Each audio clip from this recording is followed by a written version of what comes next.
In today's video, I'm going to teach you how to turn on switch control on iPhone. Alright, so I'm starting right here on my iPhone, and the first thing I'm doing is opening up the Settings app. I tap on that gear icon, give it a moment to load, and once I'm inside, I'm looking through the list of options on the screen.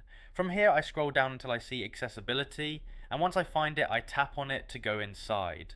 Now I'm in the accessibility menu and I'm scanning through the options until I spot switch control.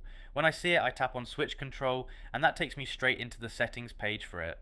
Alright, now that I'm here on the switch control screen, I can see the main toggle labeled switch control. This is what I'm looking for, so I go ahead and tap the toggle to turn it on. The change happens immediately, so there's nothing else I need to confirm or save.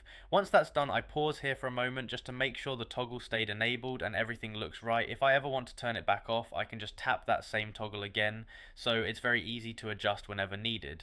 Now I'm backing out through the menu step by step, heading back toward the main screens, and that's really the entire process. Anytime you want to revisit it, just open settings, go into accessibility, tap switch control, and toggle it on or off again.